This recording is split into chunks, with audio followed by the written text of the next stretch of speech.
Have you ever had that quiet voice, a whisper from within, nudging you, urging you that something isn't right? That feeling, one we often dismiss or ignore, has a profound way of guiding us, if only we would listen. For years I silenced that whisper. It wasn't until one fateful morning that I woke up to face the harsh reality. My husband of 12 years had drained our joint savings account, $320,000, gone in a single transaction. As I stared at my phone, my hands trembling, I realized that this was no mere financial loss. This was betrayal, a lie that had festered beneath the surface for far too long. The perfect facade we had worked so diligently to maintain was shattered. But what Daniel didn't know was that for years I had been preparing for this very moment. This is not just a story about loss, it is about transformation. It's about reclaiming what was taken and restoring what seemed beyond repair. But before we delve deeper, take a moment. Where are you tuning in from? And if this story resonates with you, make sure to subscribe. There's more coming. And tomorrow, I've got something special that will further illuminate this journey. I used to cherish mornings. There was something almost sacred in the stillness of dawn, the soft light filtering through the kitchen blinds, the world around me slowly awakening while I sipped that first cup of coffee. Our home in Westlake's Hillcrest neighborhood, with its charming craftsman style and breakfast nook, seemed like the perfect setting for those quiet moments. The bay window-framed manicured gardens, with the glimmering lake just visible in the distance. That particular Tuesday morning felt like any other. At 5:30 a.m., I quietly slipped out of bed, careful not to disturb Daniel, and padded down to the kitchen in my slippers. He had been coming home later and later from client dinners, and I didn't want to disrupt his rest. In hindsight, the idea that I had to tiptoe around him is almost laughable. I remember scrolling through emails, coffee mug in hand, when my phone pinged with a notification from the bank. In that moment, I almost ignored it. How I wish I had. How I longed for a few more hours of peace, of ignorance. But years of experience in financial analysis had taught me to trust my instincts when it came to money alerts. So, I opened the notification, a transfer confirmation. Amount, $320,000. I blinked, certain I was misreading the numbers. This couldn't be real. That amount wasn't just money. It represented everything we had worked for, our joint savings, our emergency fund, our future investments, years of sacrifices and careful planning. My heart raced as I logged into our account, but my fingers trembled so much that I mistyped the password twice. Finally, I accessed the account. The balance confirmed my worst fear. I wanted to believe it was fraud. It had to be. I immediately called the bank's fraud department, pacing across the kitchen floor as the representative pulled up our account details. The transfer confirmed. Authorized by Daniel at 3:42 p.m. yesterday. Transferred to an account at Pacific Trust under the name Daniel Chen. I felt as if the room was tilting sideways. The realization hit like a wave. Daniel had transferred our savings into an account solely under his name. The silence around me grew deafening. I thanked the representative and ended the call, but the truth was already sinking in. This wasn't an accidental error. This was deliberate, calculated betrayal. I sat down, my legs buckling under the weight of the realization. The time was 6:15 a.m. Daniel wouldn't be up for at least another hour, and I had a moment to think. Should I confront him? Should I let the tears flow, demand explanations? But a deeper understanding emerged, one that only years of experience could cultivate. I knew the power of emotional decisions, and I knew that this wasn't the time for them. This wasn't the time for an outburst. Somewhere beneath the shock, a quiet voice within reminded me I had seen this coming. Not this exact scenario, but something like it. There had been warning signs along the way. Daniel and I had met during graduate school. We were ambitious, focused, driven. I admired his charm, his charisma, the way he effortlessly climbed the corporate ladder. At Nova Marketing Group, I was also successful, rising through the ranks to become a senior advisor at Meridian Financial. Together, we were the couple everyone admired. Successful, financially secure, seemingly perfect. But when you look closely enough, nothing is as perfect as it seems. The small inconsistencies had begun to accumulate over the years: unexplained absences, evasive responses to innocent questions, an increasing sense of secrecy about his phone, and a slow emotional withdrawal. I rationalized it all away, convinced it was the result of our demanding careers. After all, his job required travel and late nights, and my own work weeks were no less grueling. But 3 years ago, I discovered the first sign: a lipstick smudge on his collar. It felt like a cliché. I almost laughed when I saw it, but when I confronted him, he had an explanation. A tearful client at a restaurant. I chose to believe him. 6 months later, it was the scent of an unfamiliar perfume on his jacket. Another explanation. Another choice to trust him. But by this point, I wasn't as naive as he thought. Each of these incidents had been a catalyst for change within me. Quietly, I began to prepare for the worst. I opened a separate checking account, even though we had agreed to combine our finances. I kept digital copies of all our financial statements. I made sure my name was on the deed to the house. And though I never spoke of it, I was preparing for the day when I would have to stand strong and reclaim what was mine. The journey I had unknowingly set myself on was about to unfold in ways I could never have predicted. As time went on, I began to make decisions, larger, more strategic moves to protect myself.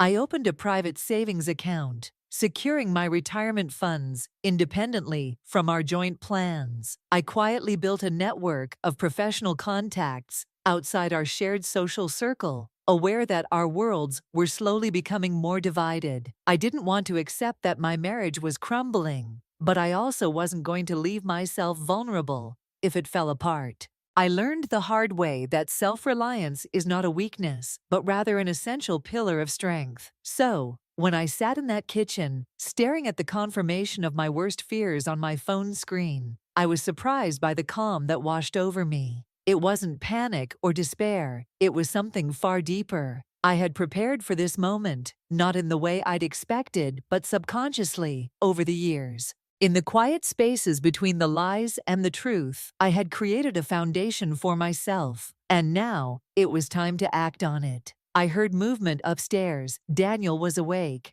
I quickly closed the banking app and opened my work email, steadying my breath. My heart was pounding, but my face remained composed. When he entered the kitchen, I handed him a cup of coffee, careful not to meet his eyes. My expression was a mask. I couldn't let him see the storm brewing beneath my calm exterior. "Morning," he said, kissing my cheek absently, already slipping into his familiar routine. "I've got that breakfast meeting with the West Co team, so I'll be out early." I nodded, studying him from behind the rim of my coffee mug. Was there guilt in his eyes? Anxiety? No, nothing seemed different. He was the same man I had woken up beside for 12 years, the same man who had just stolen our life savings, and yet he acted like everything was normal. "Don't forget we have dinner with the Patels on Friday," I reminded him, my voice steady, my heart racing.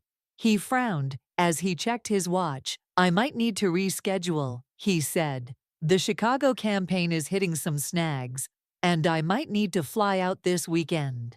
Another lie, so casual in its delivery, like so many others over the years. How many had there been? Hundreds? Thousands? I nodded, playing my part in the charade one last time. "No problem. I'll let Kate know."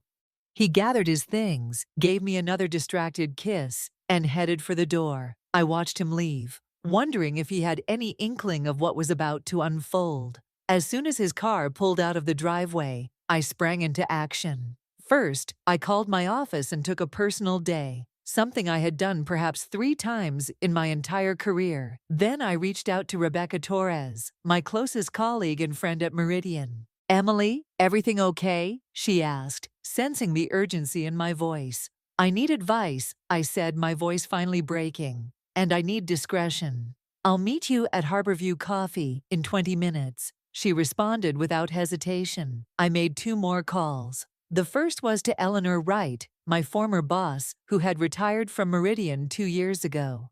She had mentored me through my entire career and was now running a financial advisory firm specializing in high net worth divorce cases.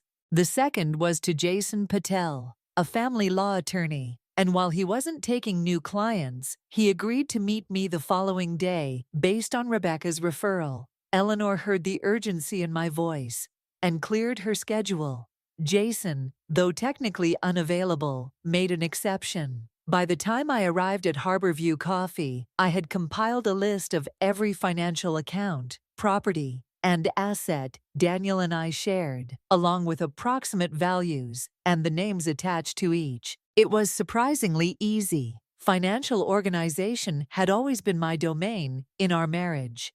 Daniel had preferred to let me handle the details, as long as he had the freedom to spend. Rebecca was already waiting in a corner booth, 2 lattes on the table. She slid hers toward me with one glance at my face. "You need this more than I do. What happened?" I showed her the bank notification. Her eyes widened. "He just took it, all of it." "Yes," I exhaled slowly. "He did." Rebecca's concern deepened. "Do you think he knows that you know?" "No, not yet. He was completely normal this morning," I replied, though deep down, I knew the normalcy was a carefully crafted facade. Rebecca, who had met Daniel many times at company functions and dinner parties, was perceptive.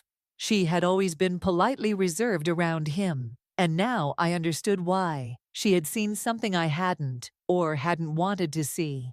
"You think there's someone else?" she asked, her voice low but firm. It wasn't a question, it was a statement. I nodded. "I've suspected for a while, but this," I gestured to the phone, "to the transfer of everything we had built together. This isn't just an affair. This is calculated. You don't empty joint savings unless you're planning something drastic, like leaving the country with his mistress." Rebecca's face softened. "Or buying her something expensive. A house, maybe." Each word felt like a weight being added to the burden I had carried alone for so long. But in that moment, with Rebecca's support and the plan I had set in motion, I realized something powerful. This was no longer just about betrayal. This was about reclaiming my power. The thought made me feel physically ill. Our house, the one we'd spent 3 years renovating, had been my dream home. The idea that he might be setting up another woman in a similar love nest with our money was almost too much to bear. "What are you going to do?" "That depends," I said, taking a deep breath on what I find out today. After leaving Rebecca, I drove to Nova Marketing Group's gleaming office tower downtown. I'd been there countless times for holiday parties and events, but today, I parked in the visitors section and pulled a baseball cap low over my face. Before entering, the security guard barely glanced at me as I signed in as a delivery person for the 14th floor, one below Daniel's department. I took the elevator up, my pulse racing. What I was about to do fell into an ethical gray area, but the $320,000 theft had obliterated my concerns about playing fair.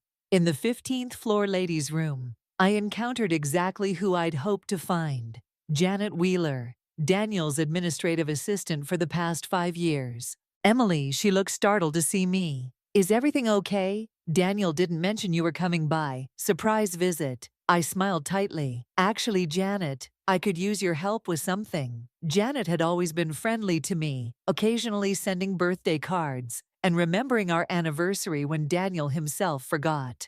I suspected she knew more about my husband's activities than I did. Daniel asked me to pick up his travel itinerary for this weekend's Chicago trip, but he didn't send me the details. "Would you have a copy?" Janet's expression shifted subtly. Discomfort, perhaps even pity. "Chicago trip. For the Westco campaign issues," I prompted. She hesitated. "Emily, there's no Chicago trip on his schedule. The Westco campaign wrapped up last month." The confirmation was both expected and devastating. I kept my smile fixed in place. "That's strange. Maybe I misunderstood. While I'm here, could I borrow his office for a quick call?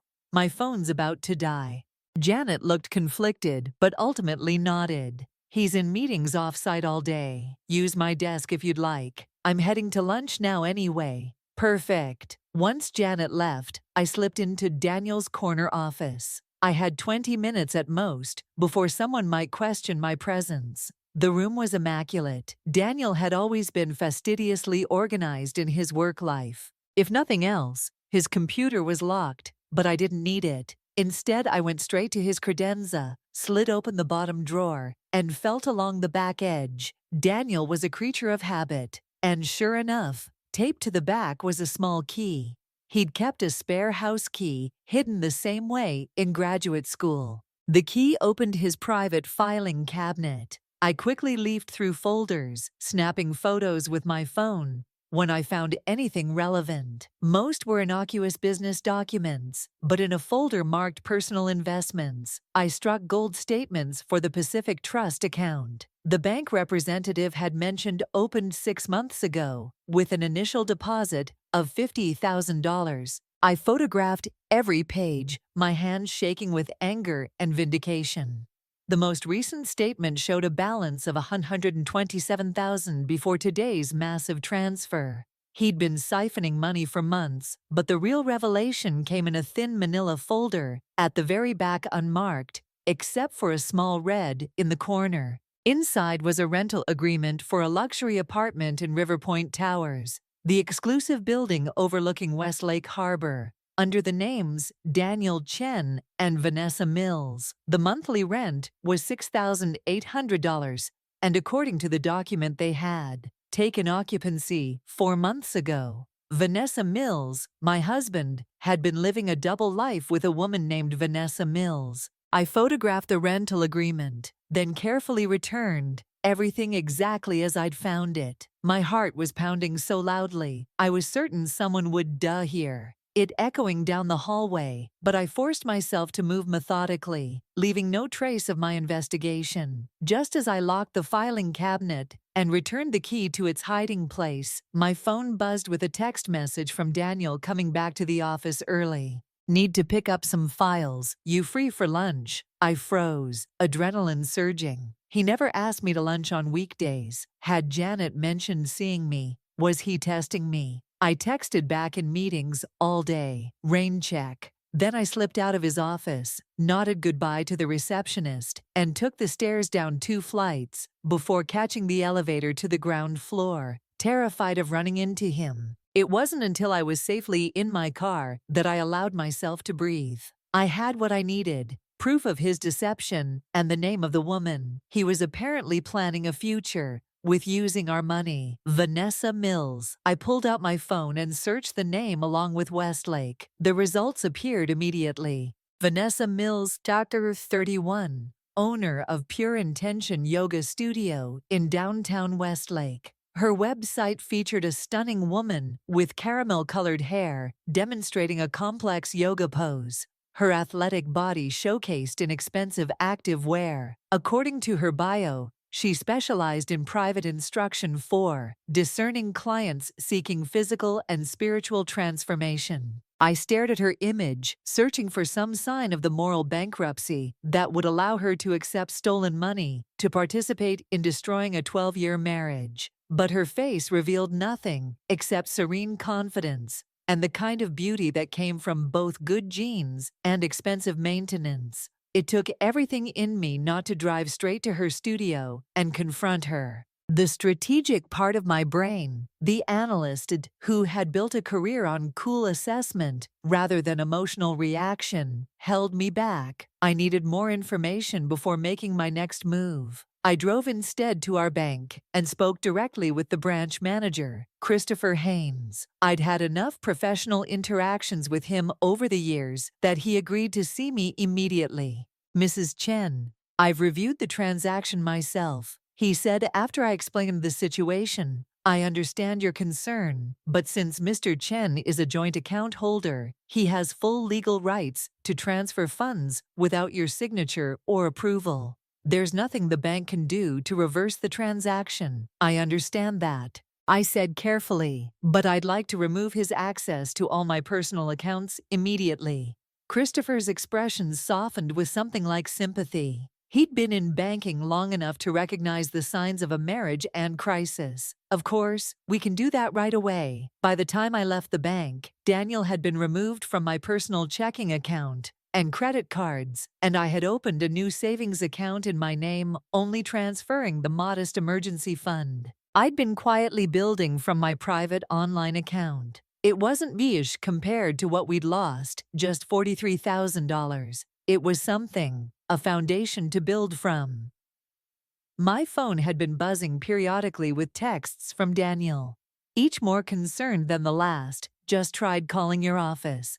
They said you took the day off. Everything okay? Emily getting worried. Where are you? Please call me when you get this. I ignored them all. Instead, I drove to Lakeshore Park and sat on a bench overlooking the water, trying to process everything that had happened in the span of a single morning. My marriage was over, had been over for longer than I'd admitted to myself. My husband had stolen our savings to fund a life with another woman. I was angry, yes, but also strangely liberated. The constant anxiety of suspecting but not knowing had been exhausting. As the afternoon light softened over the lake, I finally allowed myself to cry, not out of desperation, but release. When the tears subsided, I felt clearer than I had in years. I knew what I needed to do. I called Eleanor Wright. I need every resource you have on high conflict, divorce, and hidden assets, I said when she answered. I'm coming in tomorrow, but I want to be prepared tonight. What's happened? Eleanor's voice was sharp with concern. Daniel emptied our joint savings $320,000. I found evidence he's been planning to leave apartment in River Point with another woman. Secret bank account. I need to know my options. There was a brief silence, then Eleanor's voice came back. Steel beneath the gentleness. First, document everything. Bank statements, property records, tax returns, anything financial from the last 5 years. Second, don't confront him yet. That's crucial. Emily, once he knows you know, he'll start covering his tracks. I've already gathered most of it. I've kept copies of everything important for years. Smart girl, Eleanor said, and I could hear the approval in her voice. I always said you were the most strategic mind at Meridian. Why do you think I recommended you as my replacement? When I retired, I managed a small laugh. Not feeling particularly strategic right now. Don't sell yourself short. Most people in your situation would be falling apart. You're already taking action. She paused. Emily, I have to ask, do you want to try to save this marriage? Couples therapy, mediation? The question caught me off guard. Did I? After everything I discovered today, he stole our life savings to set up a love nest with a yoga instructor. I said flatly, I think we're beyond couples therapy. Fair enough. Then we moved to protection mode. I'll see you tomorrow at 2. Try to get some sleep tonight. And whatever you do, don't tip your hand to Daniel yet. The element of surprise is the only advantage you have right now. After hanging up, I checked the time. It was after 6. I had been out all day, and Daniel would definitely be home by now, probably wondering where I was. I had to face him eventually. The question was, could I maintain the facade of normalcy when I knew everything I had to try? For now at least, I drove home, slowly rehearsing what I would say, how I would act. By the time I pulled into our driveway, darkness had fallen, and lights blazed from every window of our Craftsman home. Daniel's car was parked haphazardly, as if he'd been in a hurry. As I approached the front door, I took a deep breath and arranged my features into a mask of casual exhaustion. He was pacing in the living room. When I entered, phone pressed to his ear. When he saw me, relief washed over his face. He ended his call mid-sentence and rushed toward me. Emily, where have you been? I've been calling you all day. The concern in his voice seemed genuine, which only made everything worse. How could he sound so worried about me while systematically destroying our life together? Sorry, I said, keeping my voice neutral. My phone died, and I needed some time to think. Work has been overwhelming lately. The lies came easily, too easily, perhaps. Had I learned that from him? You took a personal day. You never take personal days. He was studying my face intently, searching for clues. Are you sick? Just tired, I replied, moving past him toward the kitchen. I needed a mental health break. You've been telling me to take one for months, remember? I could feel him watching me, uncertain. This wasn't like me, and he knew it. I also knew he couldn't press too hard without revealing his own deceptions. I was worried. He said, following me when I couldn't reach you at work, and then you weren't answering your phone. Why would you call me at work? I told you this morning. I had meetings all day. The trap was small but effective. I watched him recalibrate, right? Of course, with you not feeling well, I thought maybe you'd canceled them. I busied myself getting a glass of water, not trusting my expression. How was your day? Any progress on the Chicago situation? He hesitated almost imperceptibly. It's complicated. We might need to push the trip back a week or two more. Lies. I nodded as if this made perfect sense. I'm going to take a shower and head to bed early, I said, not waiting for his response. I've got an early start tomorrow. In our bedroom, I gathered my pajamas and retreated to the bathroom, locking the door behind me. Only then did I let my composure crack, leaning against the sink and staring at my reflection. The woman looking back at me seemed different, somehow harder around the edges, eyes sharper, or maybe that was just the clarity of finally seeing the truth. I showered for a long time, letting the hot water wash away the day's emotions. By the time I emerged, Daniel was sitting on the edge of our bed, still fully dressed, looking troubled. Emily, he began, his voice gentle, in a way I once found endearing. Is everything okay between us? The question was so breathtakingly audacious that I almost laughed. Was everything okay between us while he was signing a rental agreement with his girlfriend, while he was emptying our savings account? Why would you ask that? I kept my tone curious, non-confrontational. You seem distant lately, today especially. I sat beside him, careful to maintain a natural distance. I'm just stressed with work. The Peterson portfolio is taking up all my mental energy. Another lie. The Peterson account had been completed weeks ago. He nodded, seeming relieved at this simple explanation. Part of me wanted to scream the truth, to demand answers about Vanessa Mills and the money and the months, years of deception. But Eleanor's warning echoed in my mind. The element of surprise is the only advantage you have. I understand, he said, reaching for my hand. You work too hard. Maybe we should plan a vacation soon, just the two of us. The tenderness in his voice made my stomach turn. Was it possible he hadn't decided yet? Was he still weighing his options, playing both sides, or was this just more manipulation? That sounds nice, I managed. Let's talk about it this weekend. He smiled, apparently satisfied that whatever had bothered me was resolved. I'll let you get some sleep. As he left the room, presumably to continue working downstairs, as he often did in the evenings, I lay back on our bed and stared at the ceiling. How many more nights would I spend in this house, in this marriage? The uncertainty should have terrified me, but instead I felt an unfamiliar sense of control. For years I had been reacting to Daniel's behavior, adjusting, accommodating, making excuses. Today, for the first time, I had taken action. Tomorrow I would take more. And the day after that, even more. Daniel had spent our life savings on his girlfriend, but I had been preparing for years. Not consciously perhaps, but preparing nonetheless, building my career, maintaining my independence, quietly, securing my own financial safety nets. He thought he held all the cards, but he'd miscalculated badly. I closed my eyes, mentally reviewing my appointments for tomorrow. Eleanor at 2. Jason Patel at 4. The first steps in reclaiming my life. The first steps in making Daniel realize exactly what he had thrown away and exactly who he had underestimated. Sleep never came that night. I lay beside Daniel, listening to his even breathing, wondering how he could rest so peacefully after what he'd done. Each time his arm brushed against mine, I had to resist the urge to recoil. The familiar warmth of his body now felt like a betrayal in itself. I slipped out of bed at 4:30 a.m., long before the alarm. The house was silent as I dressed in the dark, selecting my most confidence-boosting outfit, a charcoal gray suit I reserved for high stakes. Client meetings today would require every ounce of composure I could muster. In the kitchen, I prepared coffee and reviewed my plan for the day. First, the office. I needed to maintain appearances and address any urgent work before my afternoon appointments. Then Eleanor at 2,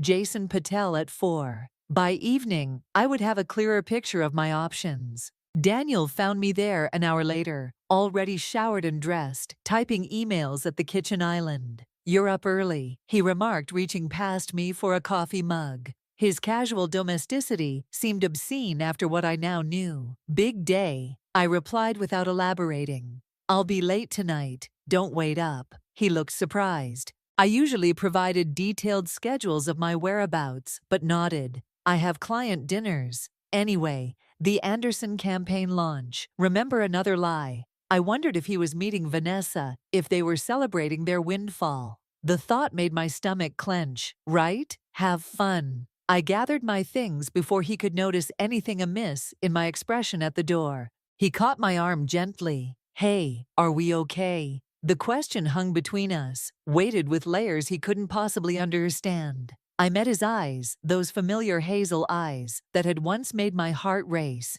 and managed a neutral smile. "Of course, just busy." The relief on his face was palpable. He thought I suspected nothing, that his world was still perfectly intact, that miscalculation would be his undoing. The drive to Meridian Financial was automatic muscle memory, guiding me through morning traffic while my mind raced ahead. Rebecca was waiting by my office door when I arrived, concern evident in her expression. "You look like hell," she said bluntly, following me inside.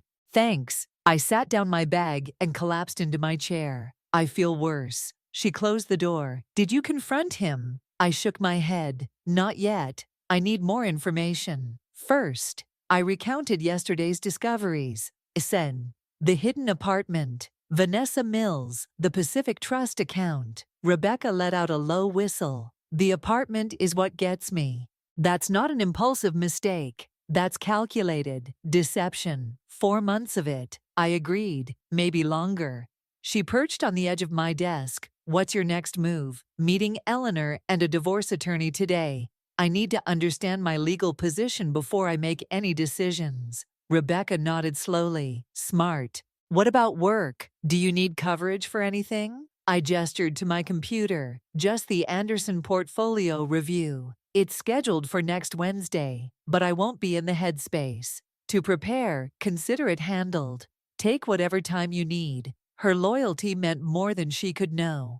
In the corporate world, personal crises were often viewed as professional liabilities, but Rebecca and I had weathered market crashes and impossible deadlines together. She wouldn't let me face this alone either. I spent the morning robotically handling emails and client calls, my mind elsewhere. At noon, I slipped out the back entrance to avoid running into colleagues who might notice my distraction. I couldn't bear well-meaning questions or casual conversation. Not today. Eleanor's office was in a renovated Victorian house at the edge of the financial district, its elegant exterior belaying the ruthless efficiency within. Her assistant, recognizing me from my Meridian days, ushered me directly to her private conference room. Eleanor Wright was exactly as I remembered, silver-haired, impeccably dressed with piercing blue eyes that missed nothing. She rose to embrace me, her perfume, familiar and oddly comforting. "Emily." She held me at arm's length, assessing. "You're handling this remarkably well." "Am I?" It didn't feel that way. Internally, "You're here, aren't you, thinking strategically instead of burning his clothes on the front lawn."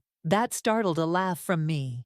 "The day's not over yet." Her smile was knowing. "Let's make sure you have better options than arson for the next hour." We dissected my financial situation, creating a comprehensive inventory of assets, accounts, and potential complications. I had brought copies of everything: tax returns, property deeds, investment statements, retirement accounts, each neatly organized in labeled folders. "Your organizational skills are paying off," Eleanor noted, reviewing the documents. "Many people in your situation can't find half these records until it's too late." Financial analyst, I reminded her documentation is second nature. She nodded approvingly. Let's summarize what we know. Joint savings of $320,000 now transferred to Daniel's private account house in both names. Current market value approximately $850,000. Mortgage balance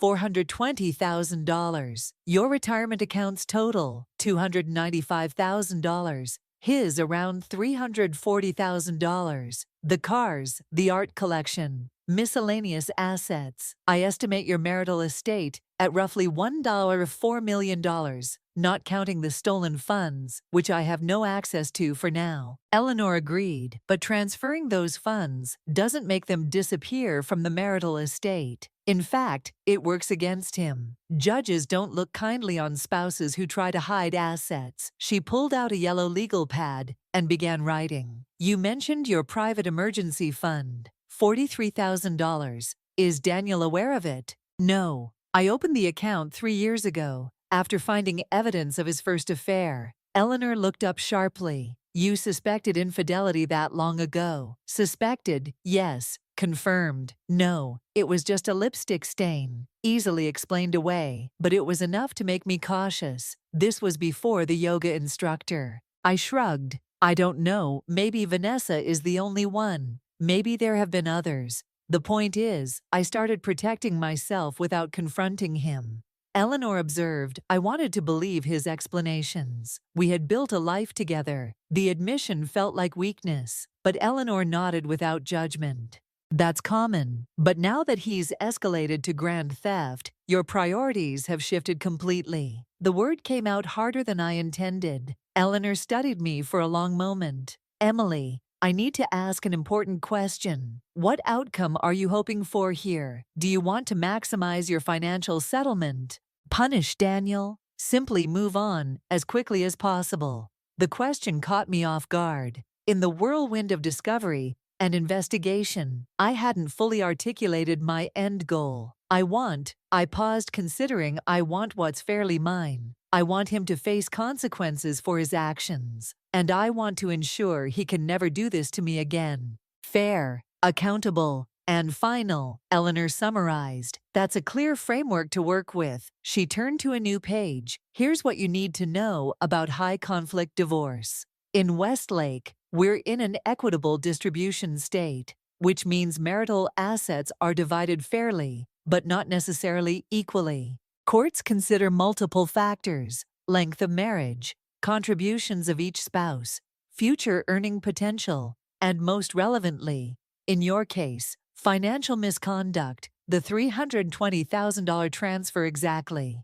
That's a textbook case of dissipation of marital assets. If we can prove he used that money to benefit his paramour, I repeated with a bitter laugh. Such an elegant word for such a sordid situation. Eleanor's expression softened momentarily. The legal terminology helps maintain emotional distance. You'll need that in the months ahead. She continued her outline, explaining the discovery process, temporary orders, mediation requirements, and potential trial scenarios. The legal machinery was complex but navigable, with proper guidance. Your meeting with Jason Patel is crucial. She emphasized he's one of the best divorce attorneys in the city. Aggressive when necessary, but strategic. Above all, he knows how to deal with hostile spouses who hide assets. Will he take my case? You mentioned he's not accepting new clients. He will for you. I've already briefed him on the situation. I raised an eyebrow. You seem very certain I want a divorce. Eleanor leaned back in her chair. Do you not? The question hung in the air between us. Despite everything, some small part of me mourned for what might have been the future we had planned, the life we had built. I want what's necessary, I said finally. After what Daniel has done, I don't see an alternative. There rarely is. Once trust has been this thoroughly broken, Eleanor gathered the documents into a neat stack. One more thing. Before you meet with Jason, have you secured your personal belongings? Anything irreplaceable or of significant sentimental value? I frowned. No. Should I immediately? Once you serve Daniel with divorce papers, all bets are off. Some spouses become vindictive, damaging, or disposing of items they know matter to their partner. The thought of Daniel destroying my grandmother's jewelry or my rare book collection sent a chill through me. I had been focused on financial assets, not considering the personal treasures at risk. "I'll handle it today," I promised. Eleanor walked me to the door. "Call me after you meet with Jason and Emily." She gripped my arm gently.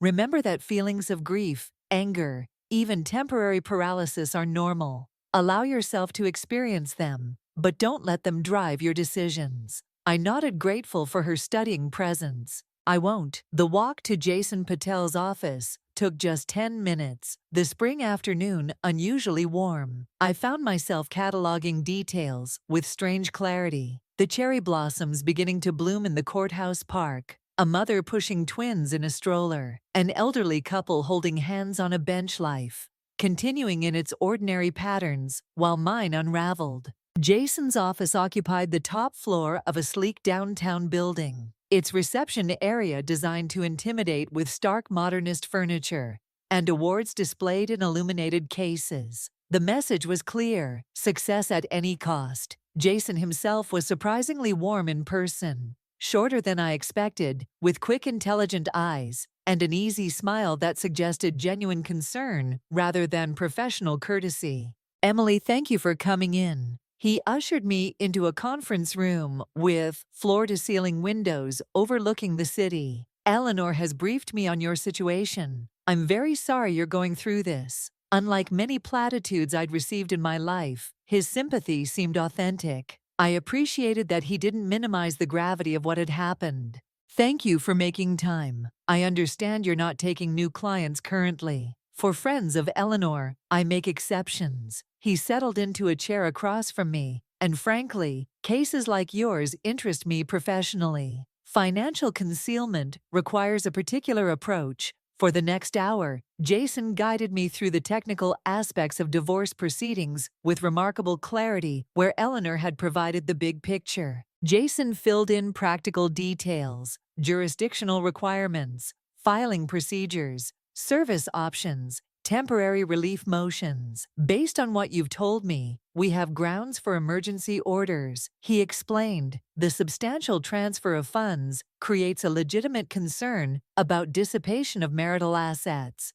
We could potentially freeze accounts, prevent further transfers, even secure living expenses for you while proceedings are underway." The suggestion of financial dependence rankled. "I have my income. I don't need support from Daniel." Jason nodded, making a note. "Independence is valuable, but don't forfeit what you're legally entitled to. Out of principle, taking temporary support doesn't diminish your position. It preserves resources for fair division later." His pragmatism made sense. This wasn't about pride, it was about protection. "What timeline are we looking at?" I asked. "That depends on Daniel's cooperation. Best case, 6 to 8 months for an uncontested divorce, with negotiated settlement.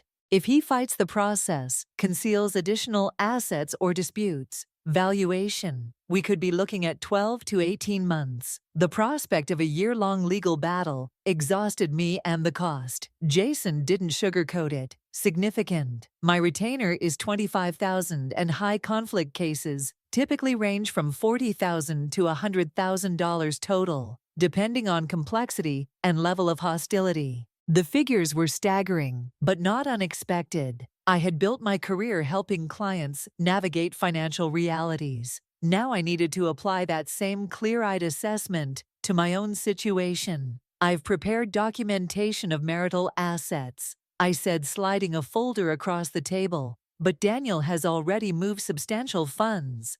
Will that complicate matters?" "It strengthens our case for misconduct," Jason replied, reviewing my documents. "But yes, recovery can be challenging, especially if he's transferred money overseas or converted it to difficult-to-trace assets like cryptocurrency." A thought struck me. Could Vanessa be liable as well? She knowingly benefited from marital assets. Jason's expression shifted to one of professional calculation. Potentially, some jurisdictions allow claims against third parties who knowingly receive misappropriated marital property. At minimum, we could depose her about funds she's received. The idea of Vanessa facing legal consequences brought a flicker of satisfaction. Not revenge exactly, but accountability. As our meeting concluded, Jason presented me with a retainer agreement and preliminary paperwork. Review these at home. Don't sign anything yet. This decision shouldn't be rushed. I appreciated his caution, but my mind was already made up. I'll review everything tonight. He walked me to the elevator. One more thing, Emily. Once we file, Daniel will know you've been investigating. He may attempt to access your personal communications, email, bank statements, anything that could give him insight into your strategy. Secure everything immediately. It was the second such warning today.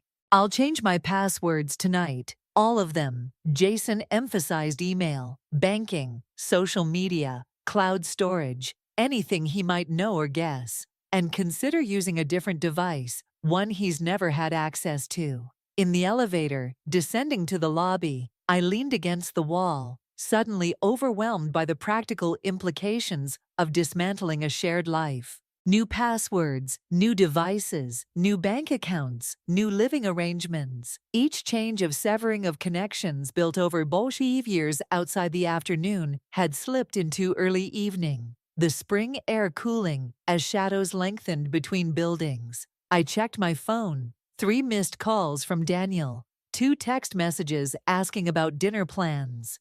The ordinary domesticity of his questions felt surreal after spending hours discussing how to legally separate our lives instead of responding. I called Rebecca. How did the meetings go? She asked without preamble. Productive but overwhelming. I need a favor, name it. Can I stay at your place tonight? I need to get some things from the house first, but I don't think I can sleep there after everything. There was a brief pause. You're planning to leave before confronting him. Just temporarily. I need space to think, to plan the next steps properly. Jason and Eleanor both advised securing personal valuables before filing for divorce. Things Daniel might damage or dispose of out of spite. Of course you can stay. Rebecca said guest room is already made up. Do you want company when you get your things? I considered it. Having moral support would help, but this felt like something I needed to handle alone.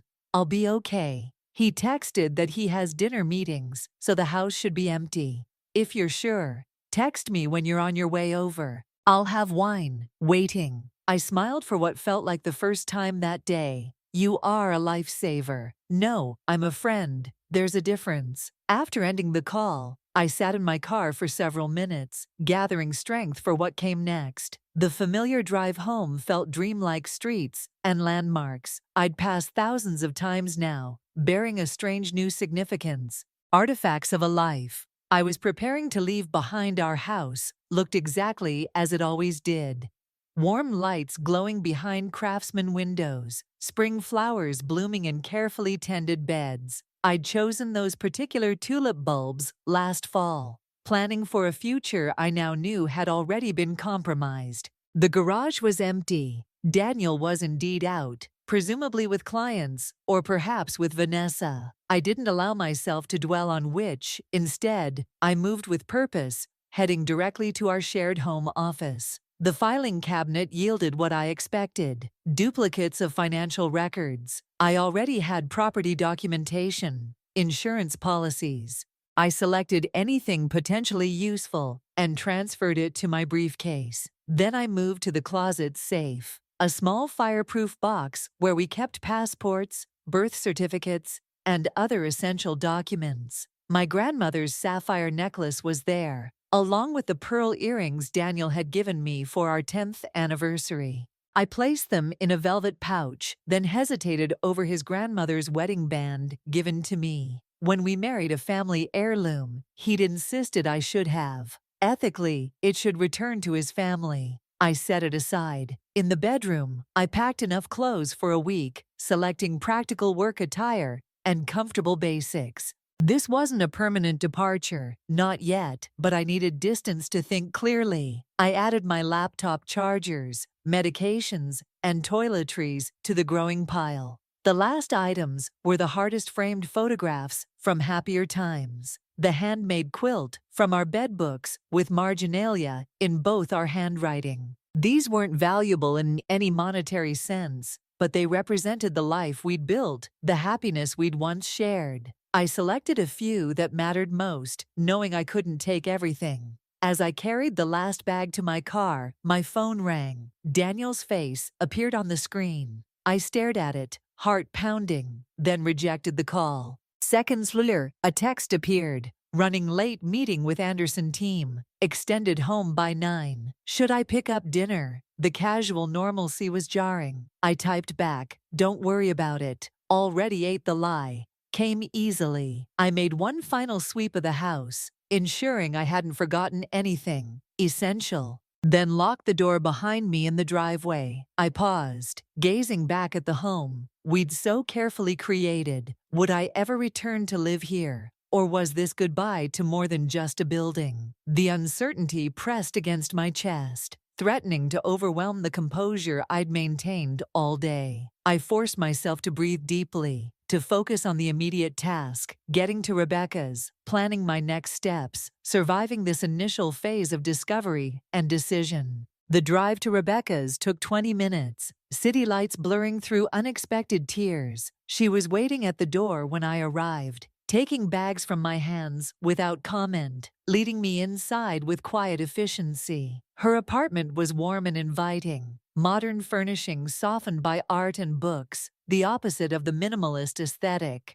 Daniel had always preferred wines poured, she said, guiding me to the living room. And I ordered Thai food. It'll be here in 30 minutes. I sank onto her sofa, suddenly exhausted. Thank you for everything. She handed me a generous glass of red wine. Do you want to talk about it, or would you prefer distraction? Distraction first? I've been in my head all day. Rebecca nodded and launched into office gossip, the harmless kind about promotions and office romances, nothing that required emotional investment. I let her words wash over me, grateful for the respite from my own thoughts. The food arrived, and we ate directly from cartons, a casual intimacy that felt comforting after the clinical discussions of assets and legal strategies. It wasn't until we'd cleared the containers that Rebecca broached the subject again. So what happens next? I sipped my wine, considering I need to decide when to confront Daniel. Jason recommended filing for emergency orders. First freezing accounts, securing property, but that means Daniel will be served papers before we've had any conversation.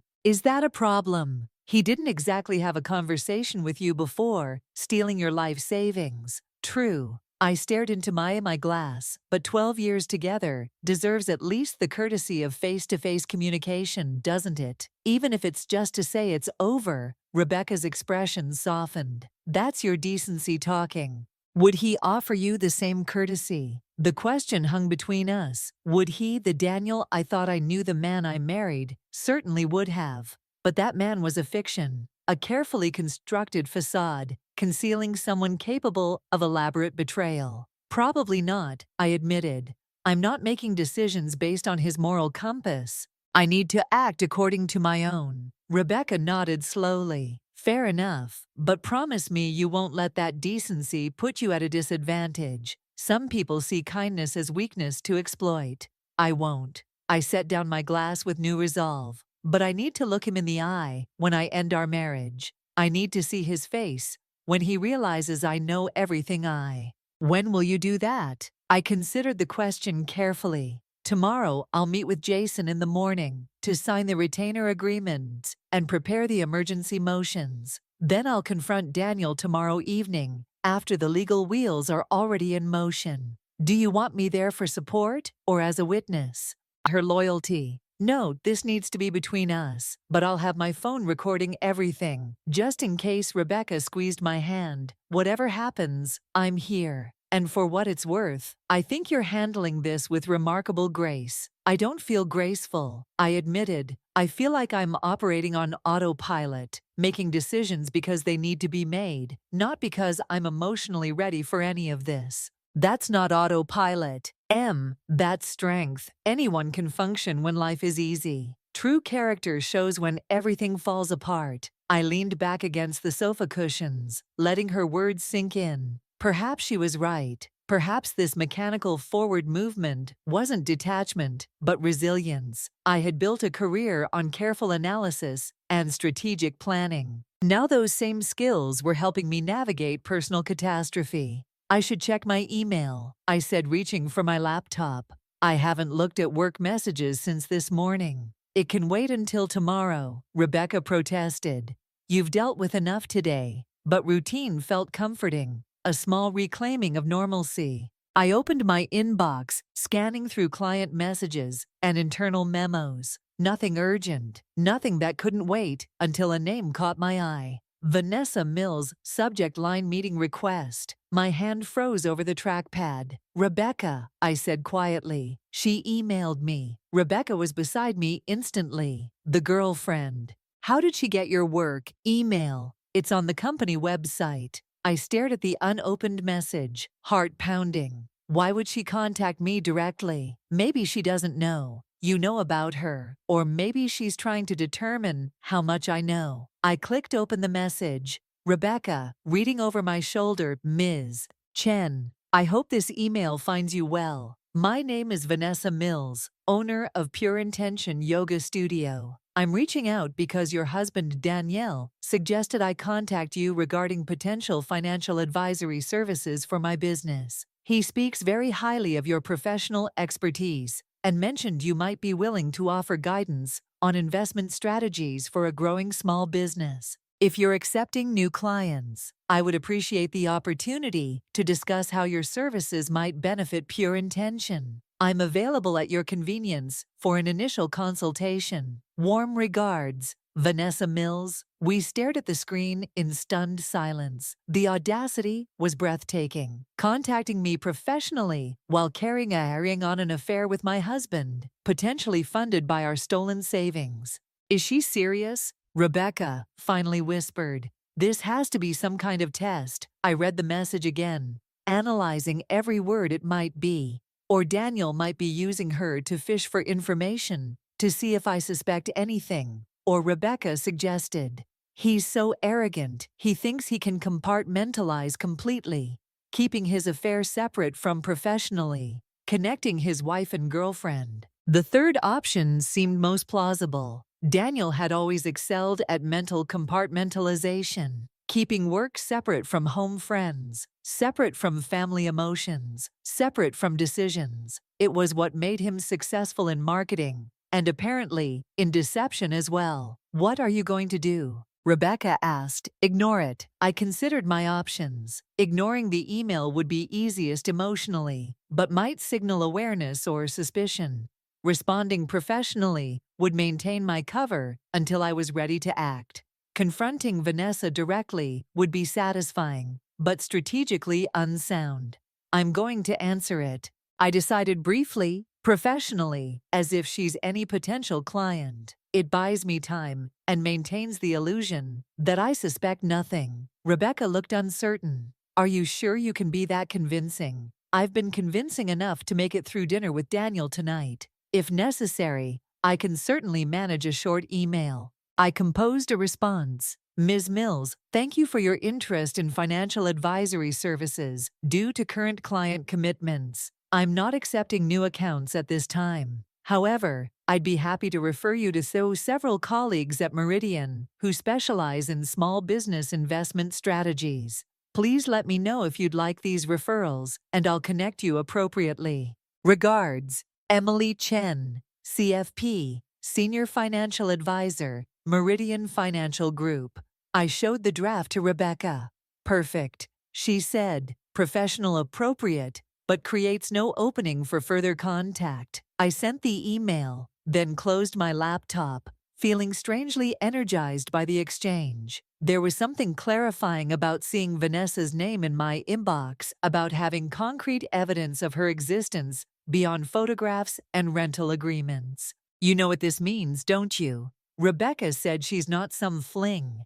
He's integrating her into his professional life, introducing her to his contacts. I know the realization should have hurt more than it did. Instead, it reinforced my resolve. This isn't impulsive or temporary. He's building a life with her, using our money to do it. I stood up and paced Rebecca's living room, mind racing. Tomorrow can't come soon enough. I need to get those emergency orders filed immediately. Rebecca watched me with concern. Try to get some sleep first. You'll need a clear head. She was right. Of course, exhaustion was clouding my thinking, threatening the composure I'd need for tomorrow's confrontation. I followed her to the guest room, where she'd already placed my bags, and turned down the bed. "The bathroom's stocked with anything you might need," she said, "and I'm just down the hall if you want to talk." I hugged her impulsively. "I don't know what I'd do without you." "You'd manage," she said with confidence, "but I'm glad you don't have to find out."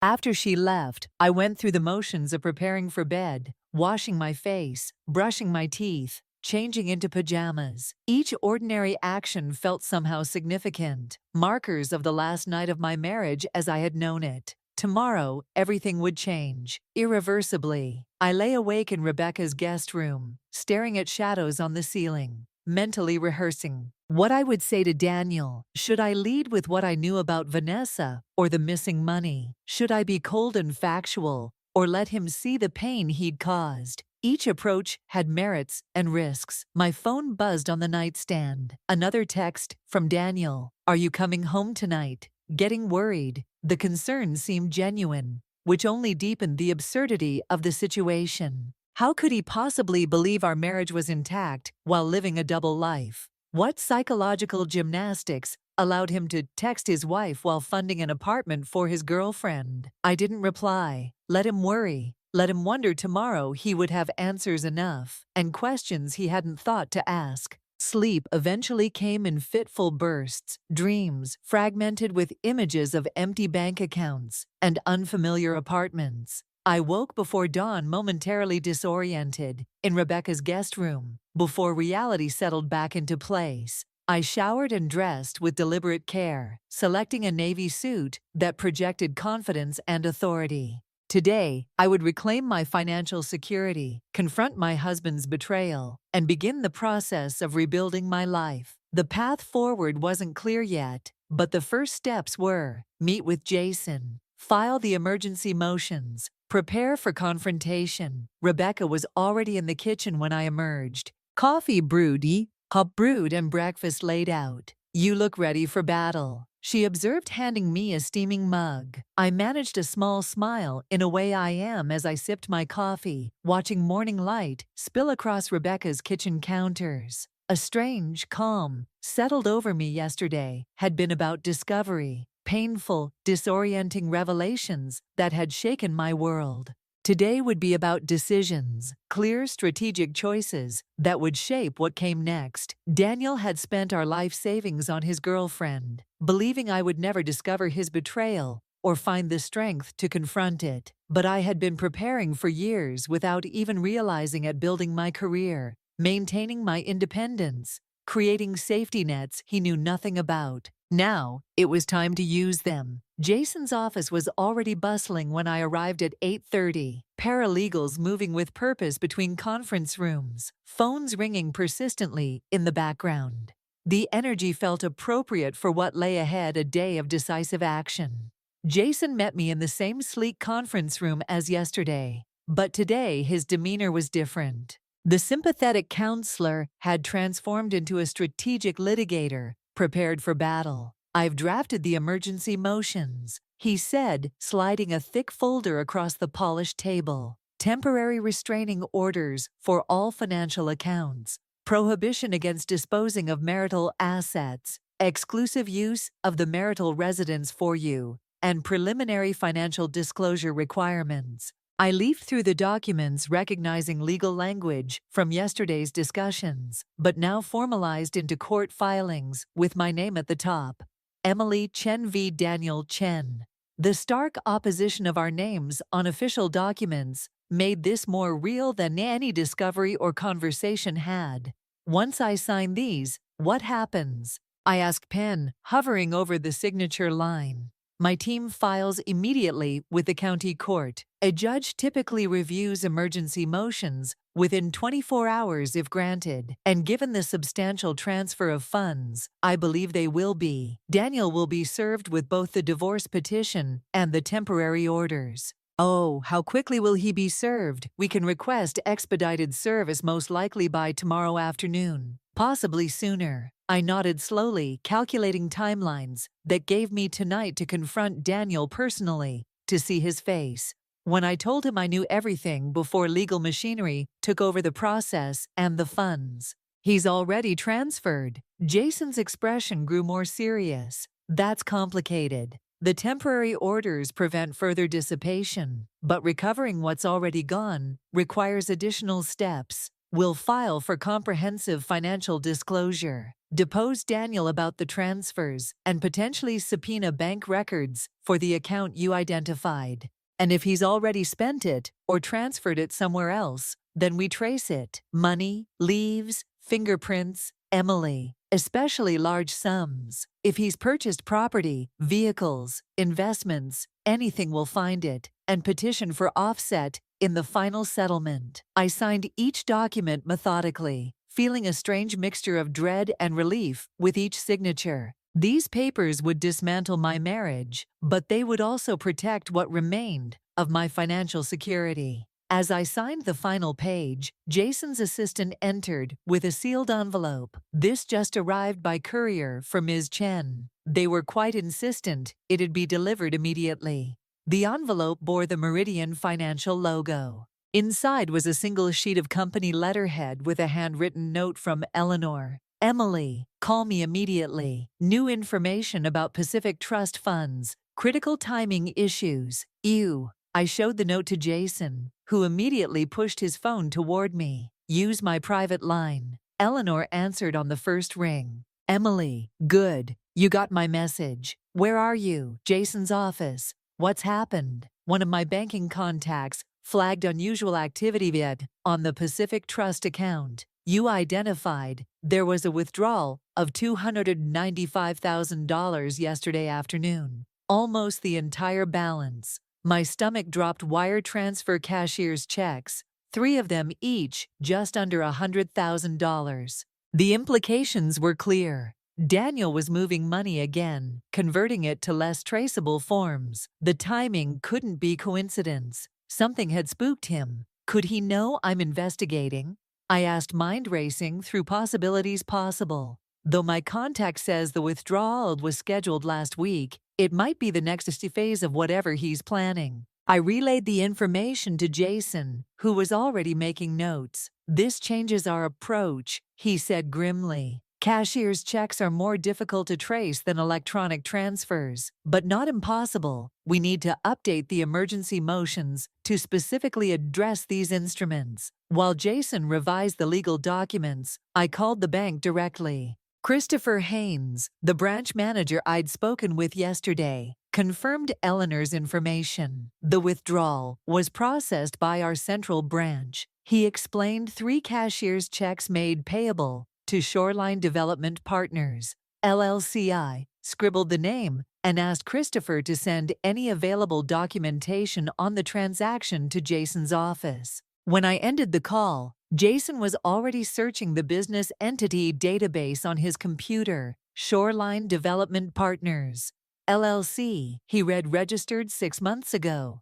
Principal office listed at. He paused, eyes narrowing. 1420 River Point Boulevard. That's the River Point Towers address. I finished the same building where Daniel and Vanessa have their apartment. Jason's expression hardened. He's not just funding a love nest, he's investing in property development with your marital assets. The revelation shifted something fundamental in my understanding of the situation. This wasn't merely an affair with money diverted to fund it. This was a calculated business venture. Daniel and Vanessa weren't just romantic partners. They were financial ones, building something together with resources that rightfully belonged in part to me. Modify the motions, I said, voice steady. Despite the anger building inside me, I want everything frozen. The LLC, the development project, whatever they're building. Jason nodded approvingly. We'll add specific language regarding business entities and development projects.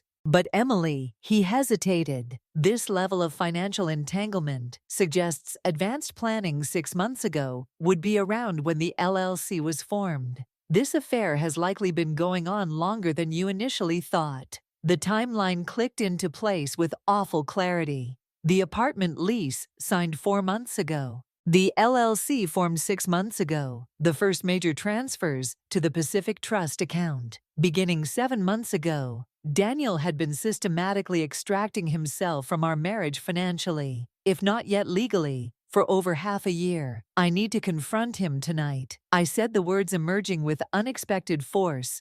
Before he moves any more money, before he creates any more business entities. Jason looked concerned. Confrontation creates risk. Once he knows you're aware of the transfers, he may accelerate whatever he's planning. He already is accelerating. I pointed out almost $300,000 in cashier's checks yesterday. He's not waiting for anything, and I need answers before this goes any further. After a moment's consideration, Jason nodded reluctantly. If you're determined to confront him, let's establish some ground rules. First, record everything. Colorado is a one-party consent state for recordings, so you don't need his permission. Second, don't mention the legal filings. That information could cause him to hide additional assets before service. Third, and most importantly, have an exit strategy if things become volatile. The suggestion of potential violence hadn't occurred to me. Daniel had never been physically aggressive in our 12 years together. But then again, he'd never been caught embezzling our life savings either. I don't think he would. I began, then stopped, realizing how meaningless such assurances had become. I didn't really know Daniel at all, did I?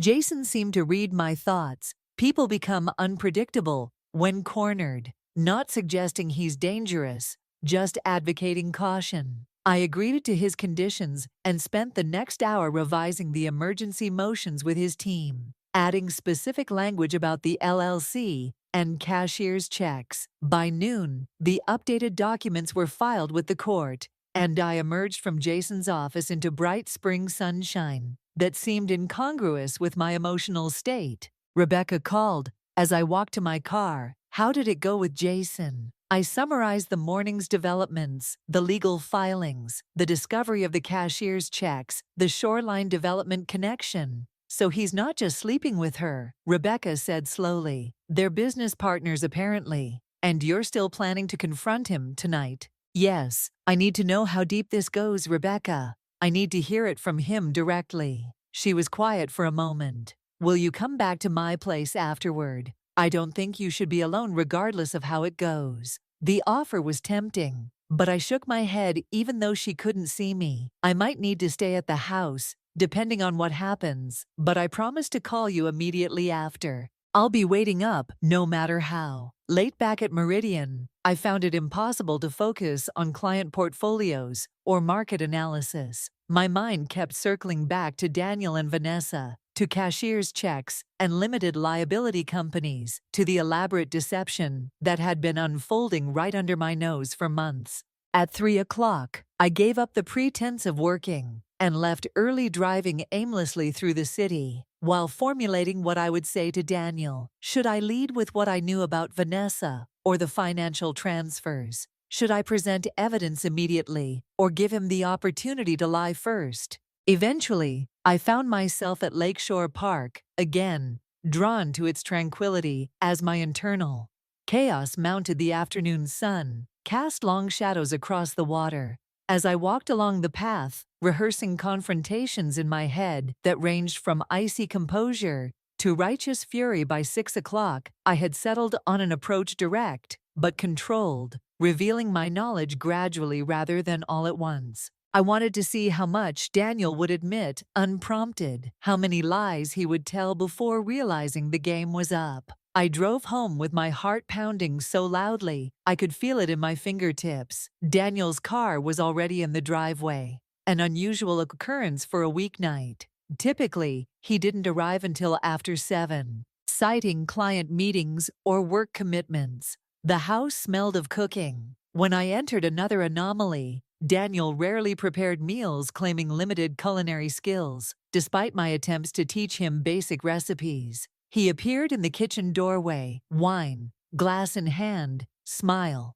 Too bright to be natural. "There you are." I was getting worried. I sat down my bag, studying him carefully. His casual demeanor seemed forced, the concern in his voice at odds with the tension evident in his shoulders. He knew something was wrong, but was attempting to maintain our usual dynamic. "I had meetings," I said, the half-truth coming easily. "What's the occasion?" I gestured toward the kitchen, where I could see multiple pots simmering on the stove. "Just thought I'd surprise you. You've seemed stressed lately." He offered me a glass of wine, an expensive Bordeaux, we usually reserved for special occasions. I accepted it, using the moment to activate the recording app on my phone, as Jason had suggested. "That's thoughtful," I said, following him into the kitchen. A proper dinner was laid out: steaks, marinating vegetables, chopped table set with our best dishes. Clearly an attempt to create a specific atmosphere, though for what purpose I couldn't yet determine. "How was your day?" he asked, stirring something that smelled of garlic and herbs, illuminating. I answered honestly, "Yours, productive. The Anderson campaign is finally back on track." Another lie delivered with practiced ease. I sipped my wine, watching him move around the kitchen with unusual energy. What was this performance meant to accomplish? Was he setting the stage for some announcement or attempting to distract me from something? "Daniel," I said finally, unable to maintain the charade any longer. "We needed to talk." His movement slowed momentarily, a barely perceptible hesitation before he resumed stirring. "About what? About the money you transferred out of our joint savings account." The wooden spoon froze mid-stir for several seconds. Daniel remained perfectly still, his back to me, before carefully setting down the utensil and turning to face me.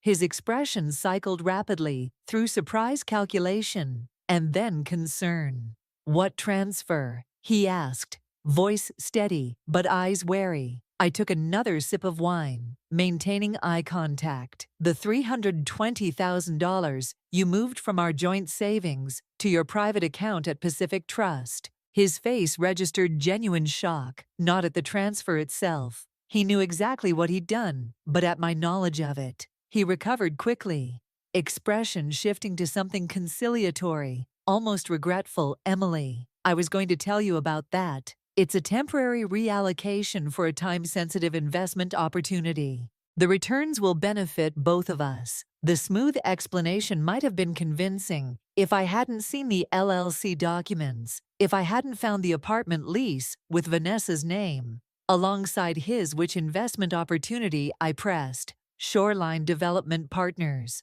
His momentary stillness confirmed everything before he could formulate a response. When he finally spoke, his voice had hardened slightly. "How do you know about Shoreline?" "The same way I know about the apartment at River Point Towers. The same way I know about Vanessa Mills." The wine glass in his hand trembled slightly. He set it down with deliberate care, buying time to calibrate his response. When he looked up, his expression had transformed entirely. The mask of concerned husband replaced by something colder, more calculating. "You've been investigating me, not a question, but an accusation." "I've been protecting myself," I corrected, "which became necessary when my husband stole our life savings." "I didn't steal anything." He snapped, defensive. "Now, those funds are as much mine as yours, and this isn't what you think." "Then explain it to me, Daniel. Explain why you've been systematically transferring money for months.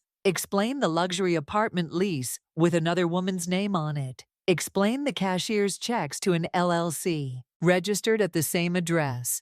Each question landed like a physical blow. Daniel's composure cracked further with each one, his carefully constructed narrative disintegrating in real time. "You had no right to go through my private files," he said, finally deflecting instead of answering. "And you had no right to empty our joint accounts without discussion. You had no right to use our marital assets to fund a real estate venture with your girlfriend." "She's not," he began, then stopped, reconsidering. This is business, Emily. Yes, Vanessa and I are partners in shoreline development, but it's a legitimate investment opportunity. We're developing waterfront properties that will triple in value within 5 years while living together in a 6,800 per month apartment. I challenge.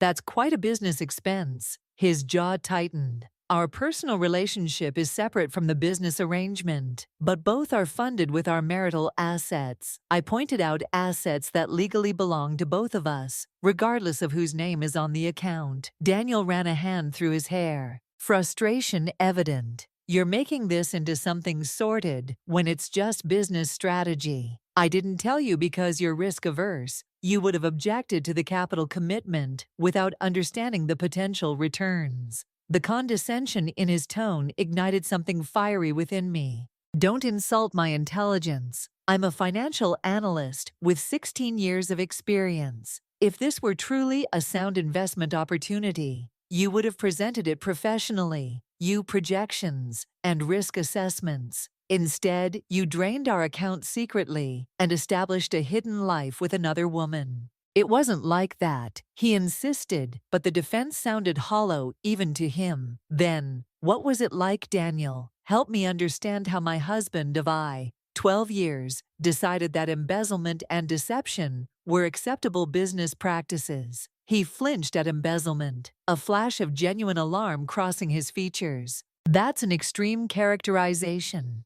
Is it you systematically transferred marital funds to a private account, then converted those funds to cashiers, checks payable to a business entity you created? Without my knowledge or consent, in any corporate context, that would be textbook embezzlement. The legal framing seemed to penetrate his defenses for the first time since our confrontation began. Uncertainty crept into his expression. I intended to bring you in once the preliminary phases were established. The timing of the opportunity didn't allow for lengthy consultations. The timing, I repeated skeptically. The LLC was registered 6 months ago. Daniel, the apartment lease was signed 4 months ago. You've had ample time for consultation. He stared at me, recalculating his position. As the extent of my knowledge became clear, the kitchen fell silent, except for the simmer of forgotten food on the stove.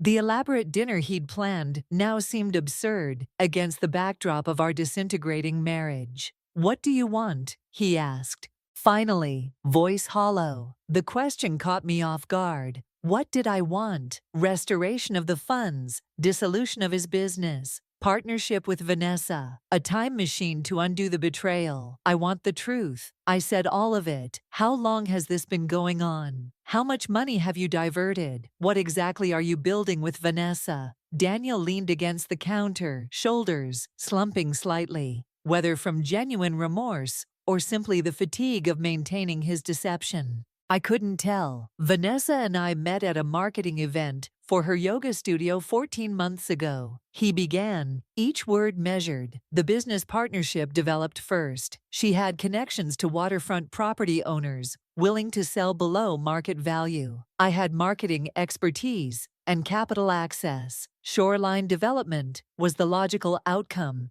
and the personal relationship. He hesitated. That evolved gradually. We were spending time together on business matters, and you developed feelings. I finished when he trailed off. When did you decide to leave me, Daniel? Was that gradual too? Or did you make that decision the moment you met her? I never. He started, then stopped himself, reconsidering. I wasn't planning to leave, not explicitly. I was creating options. The admissions stunned me with its callousness. Options. I repeated, like whether to stay in your marriage or start a new life with your business partner. Our joint savings was just venture capital for whichever option you ultimately chose. He didn't deny it, which was answer enough. When did you sign the apartment lease? I asked, needing to understand the timeline fully. January, but it's primarily for business meetings. River Point is centrally located for the properties we are developing. Another lie, transparent in its desperation. Business meetings don't require king-sized beds and matching bathrobes. Daniel, I saw the lease. I saw the furniture delivery receipts. His expression hardened. Again. You've been thorough. Unlike you, I do my due diligence. The implied criticism struck a struck. This development project is completely viable. He insisted the initial properties are already under contract. We're working with architects on waterfront condominiums that will sell for 3 times the land acquisition costs, using whose money as startup capital mine, he said automatically, then caught himself ours. But the returns will more than compensate for the initial investment. Were you planning to share those returns, or were they earmarked for your new life? With Vanessa, his silence answered more eloquently than words could have. I set down my wine glass untouched. Since our confrontation began, I'd like you to return the funds.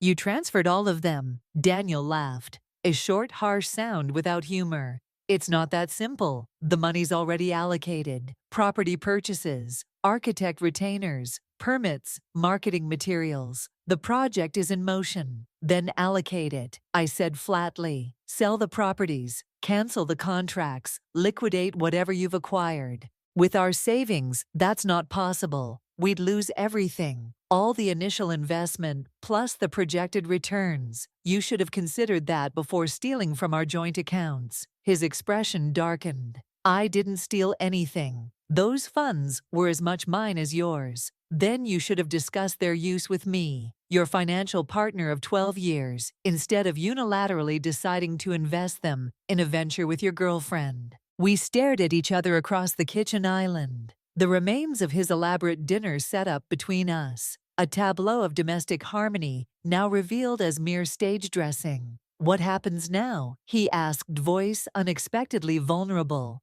Are you filing for divorce? The direct question required a direct answer. Yes. He nodded slowly, as if he'd been expecting this conclusion. Despite his attempts to justify his actions when the petition has already been filed, I said, deciding there was no longer any strategic advantage in concealing this fact, along with emergency motions to freeze all accounts and prevent further dissipation of assets. This information visibly startled him. He straightened, alarm replacing resignation. You've already involved lawyers without even talking to me first, just as you involved Vanessa in our finances without talking to me first. I countered. The difference is that my actions are legally defensible. This is extreme. Emily, we could have worked something out privately, like what a payment plan for the money you've already spent, visitation rights to the marital assets you've diverted to your girlfriend's business. My sarcasm struck home. Daniel's expression hardened into something I'd never seen before, a cold anger that transformed his familiar features into those of a stranger.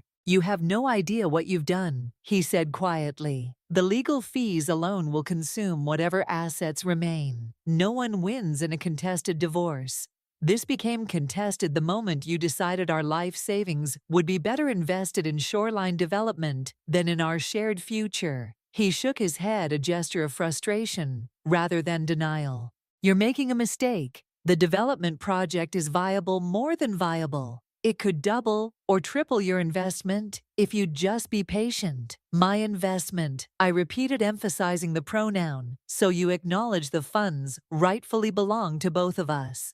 Daniel realized his tactical error too late. Of course they do. That's my point. We both stand to benefit if the project proceeds as planned, and if I have no interest in being your business partner after discovering your deception. If I prefer my assets in cash rather than speculative real estate ventures controlled by my soon-to-be ex-husband and his girlfriend. The question hung between us, unanswerable in its essential reasonableness. Why would anyone choose to remain financially entangled with someone who had demonstrated such fundamental dishonesty? Daniel's shoulders slumped slightly, the fight visibly draining from him. What do you want from me, Emily? What would resolve this to your satisfaction? Return the money, I said simply, all of it. Then we can discuss an equitable division of assets through proper legal channels. I told you it's not liquid anymore. It's committed to properties, contracts, development costs. Then liquidate what you can and prepare documentation on what you can't. Every dollar you transferred, every investment made, every contract signed. I want complete transparency. He hesitated clearly, calculating the implications of such disclosure. And if I provide that, then the divorce proceeds with full financial transparency rather than court-ordered forensic accounting. It's the difference between an expensive acrimonious process and a merely painful one. Daniel turned away ostensibly to check the now overcooking food on the stove, but actually to conceal his expression as he processed this ultimatum. When he faced me again, his demeanor had shifted once more, the anger replaced by a brittle professionalism. I'll need time to compile the documentation. Some of the contracts have confidentiality clauses. Your attorney can work with mine to establish appropriate confidentiality protocols. I replied, matching his business-like tone.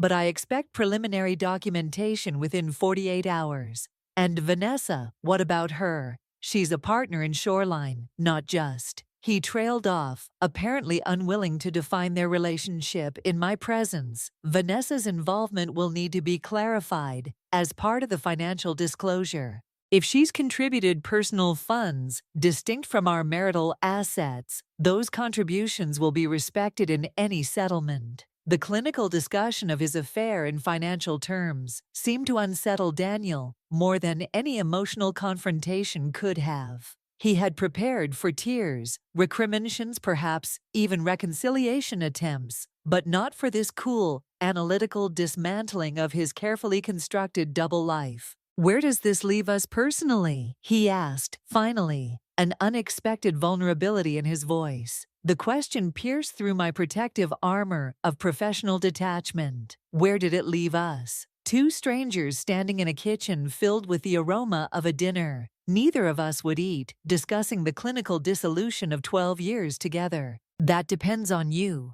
I said truthfully, "on how forthcoming you are about the financial situation, on whether you choose to fight or cooperate, on whether you're willing to acknowledge the magnitude of your betrayal." He nodded slowly, accepting this assessment. "And tonight, where will you stay?" "I'll be staying here," I said firmly. "This is my home too. Regardless of what you've done, the guest room should suffice until more permanent arrangements are made." Daniel looked momentarily startled, as if he'd assumed I would be the one to leave. "Of course, I can take the guest room if you prefer." "That won't be necessary. I've already moved my essential items there." His eyes widened slightly at this revelation. "When did you?" "Yesterday, after discovering the apartment lease with Vanessa's name on it." Understanding dawned on his face. "So that's why you didn't come home last night. You already knew." "I knew enough." I confirmed today. I learned the rest. An uncomfortable silence descended between us, filled with the weight of unasked questions and unspoken recriminations. The elaborate dinner Daniel had prepared continued cooking, unattended, the rich aromas now seeming cloying rather than enticing. He gestured vaguely toward the stove. "Go ahead," I said, stepping back from the kitchen island. "I'm not hungry." I walked toward the stairs, eager to escape the suffocating atmosphere of forced civility. Before ascending, I turned back one last time. Daniel. He looked up from where he was mechanically turning off burners, his movements automatic rather than purposeful. "The cashier's checks you withdrew yesterday, $295,000 in total. Where are they now?"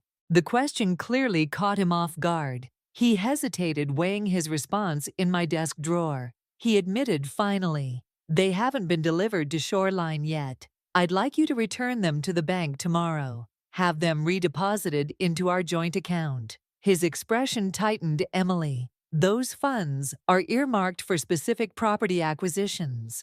The sellers are expecting payment by Friday. Then they'll be disappointed." I said simply, "Or you'll need to find alternative financing that doesn't involve our marital assets." "This is vindictive," he protested. "You're sabotaging a viable business opportunity out of spite." "No," I corrected him. "I'm protecting my financial interests after discovering my husband's systematic misappropriation of joint funds. The distinction matters. Legally speaking, he had no answer for that, and I didn't wait for one. I continued upstairs to the guest room, closed the door behind me, and finally allowed the composure I'd maintained throughout our confrontation to crack. I sat on the edge of the bed, hands trembling with delayed reaction to the surreal conversation we'd just had. For all my preparation, for all the evidence I'd gathered, and legal advice I'd received, nothing had fully prepared me for the reality of confronting Daniel directly, of watching him transition from denial to justification to calculating cooperation within the span of 30 minutes. Most disturbing was how quickly he had abandoned the pretense of our marriage once he realized I knew everything. There had been no impassioned pleas to reconsider, no declarations of lingering affection despite his involvement with Vanessa. He had pivoted immediately to damage control, to minimizing his financial exposure, rather than emotional loss. Had he ever loved me, or had I simply been a convenient partner, a stable foundation from which he could launch increasingly risky ventures, personal and professional? I pulled out my phone and texted Rebecca, as promised, confrontation complete. Staying at house tonight. We'll call tomorrow with details. Her response came immediately. Are you safe? Do you need me to come over? The concern brought unexpected tears to my eyes. I'm okay. He's more worried about the money than anything else. Not surprising. Call. If anything changes, proud of you. I set the phone aside and lay back on the unfamiliar bed in the room that had previously been reserved for occasional guests. Now it would be my temporary sanctuary. While the legal machinery of divorce proceeded around me, tomorrow would bring new challenges. Daniel's potential resistance to returning the cashier's checks, preliminary discussions between attorneys, practical decisions about living arrangements, and asset protection. But tonight, in the stillness of this neutral territory, within what had once been our shared home, I allowed myself to simply breathe.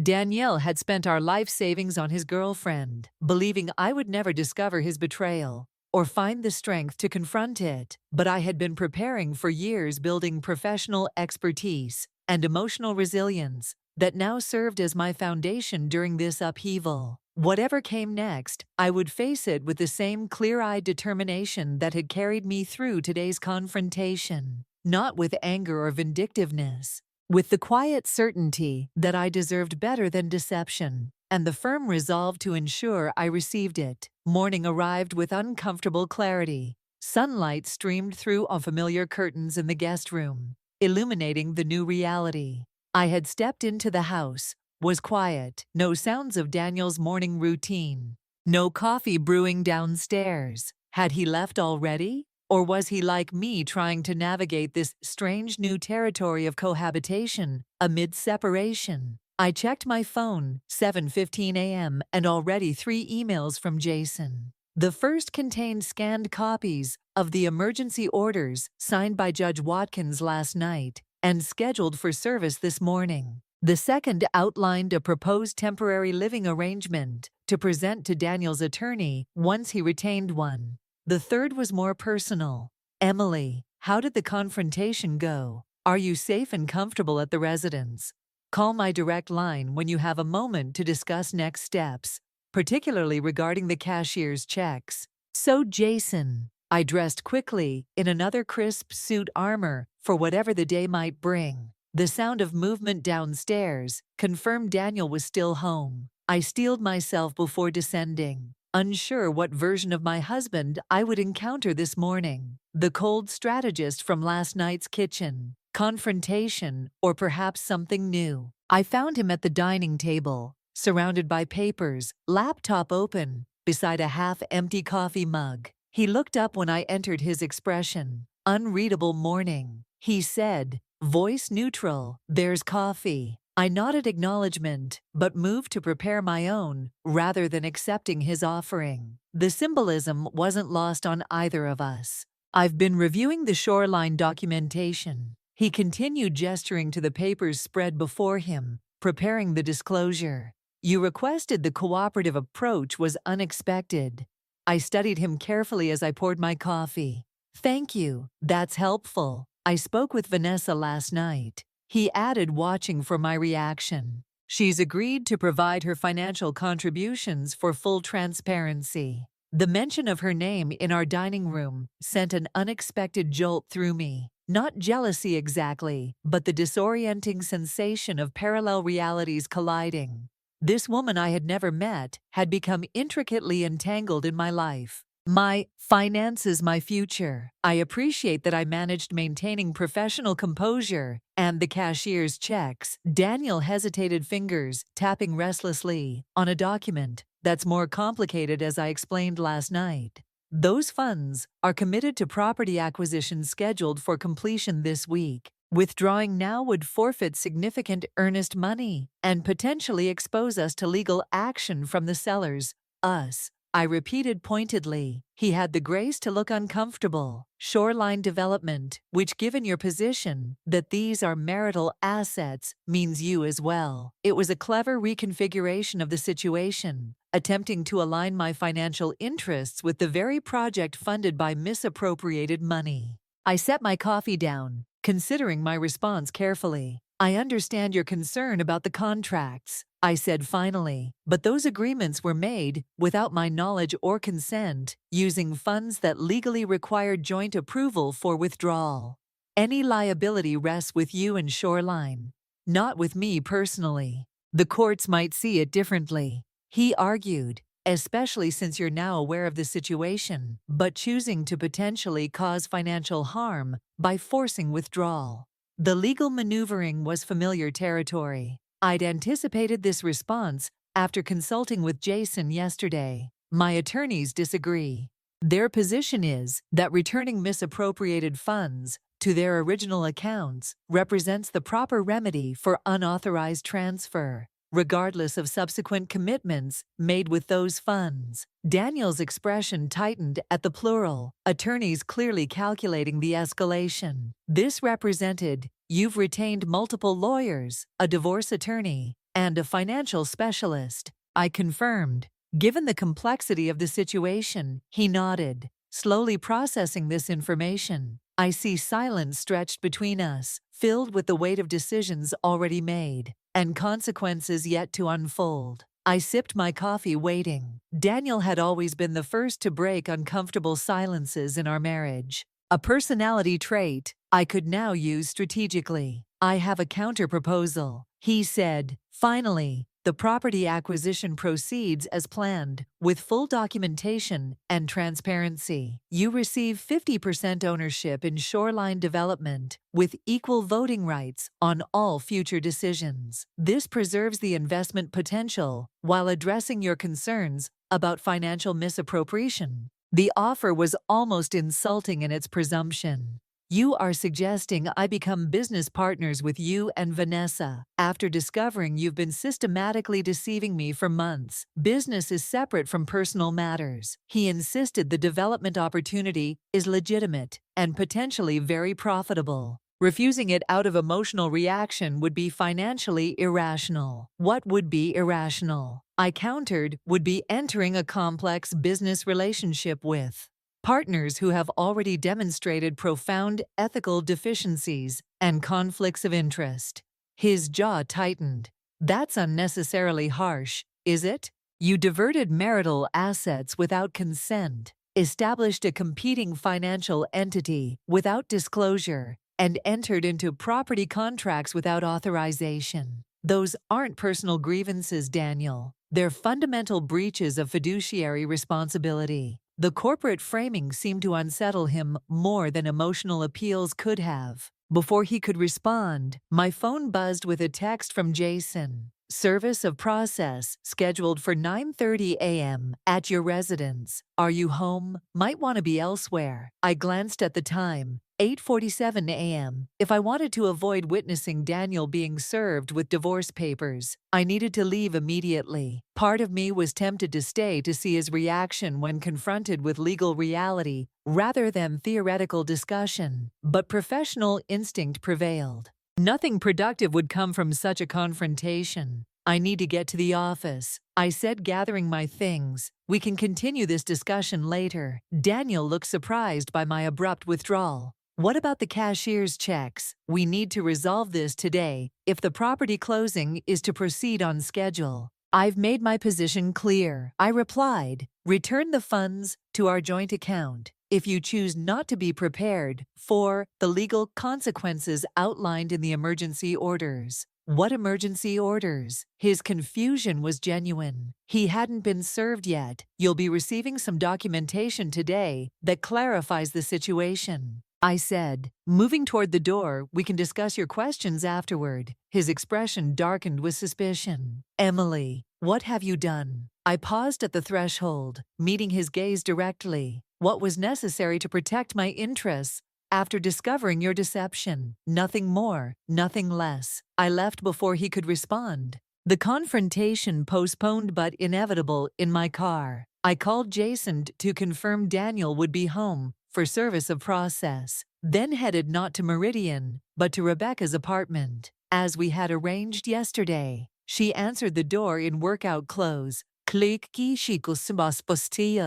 clearly having delayed her morning run to accommodate my arrival. How was the night from hell? She asked, ushering me inside. Surprisingly calm, I admitted, settling onto her couch. We established separate territories and avoided further confrontation. This morning was businesslike, she repeated skeptically after what he did. He's trying to salvage the development project, offered me 50% ownership in Shoreline as a compromise. Rebecca's eyebrows shot up. Working with him and Yoga Barbie, that's his solution. Despite everything, the nickname startled a laugh from me. Essentially, he's framing it as the rational financial decision, separate from personal considerations. Unbelievable, she muttered, though actually perfectly believable from Daniel. He's always valued money over emotional concerns. The observation stung with its accuracy. Throughout our marriage, Daniel had approached most situations through a cost-benefit lens, weighing financial implications before emotional ones. I had admired this pragmatism once, seeing it as complementary to my more balanced approach. Now it felt cold, calculating, revealing a fundamental value misalignment I had somehow overlooked for years. He's being served with a divorce petition. Emergency orders in about 30 minutes, I said, checking my watch. I needed to be elsewhere when it happens. Rebecca nodded, understanding. Smart. What happens after he's served?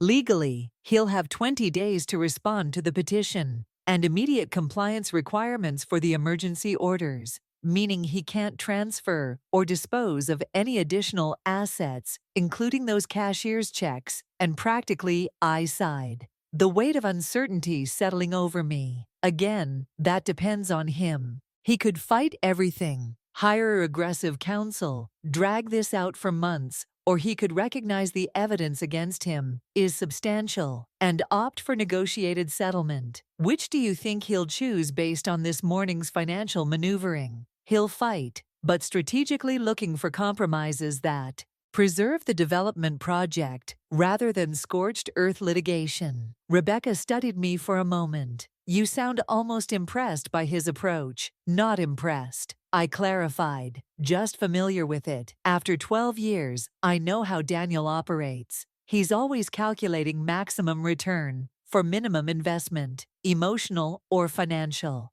My phone buzzed. Jason again.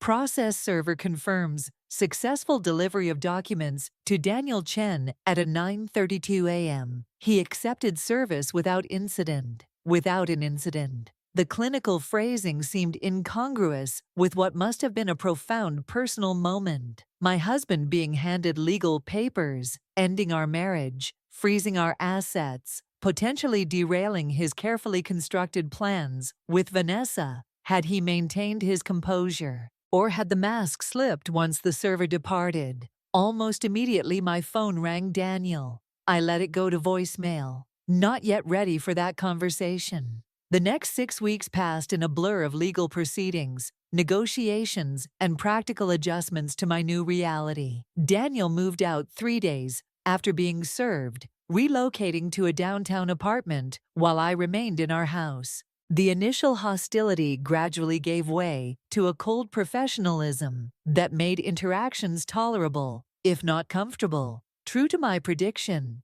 Daniel opted for strategic cooperation rather than all-out warfare. The cashier's checks were returned to our joint account, as ordered by the court. Comprehensive financial disclosure revealed the full extent of Shoreline Development, a legitimate business venture with genuine potential, funded by gradually increasing transfers from our joint accounts over 7 months. The most unexpected development came during depositions when Vanessa Mills testified under oath that she had been unaware of the source of Daniel's investment capital. According to her testimony, he had represented the funds as personal assets accumulated before our marriage, a fiction she only discovered after I confronted him with evidence of the transfers.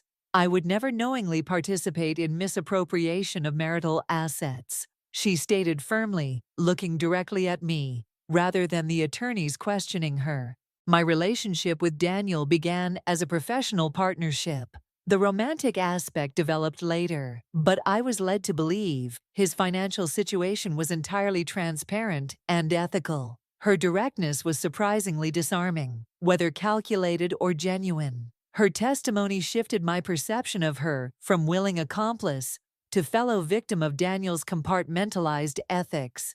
The realization didn't lessen the pain of his betrayal, but added complexity to the narrative I had constructed. By week 8, settlement negotiations had produced a framework agreeable to both sides. I would retain our house and my retirement accounts intact. Daniel would keep his retirement funds and receive a reduced ownership percentage in Shoreline Development. The remaining joint assets would be divided equitably, with Daniel paying me an additional settlement to compensate for the financial misconduct documented during discovery. As the process moved toward final resolution, I found myself experiencing unexpected moments of clarity about our relationship. Daniel and I had functioned efficiently as financial partners.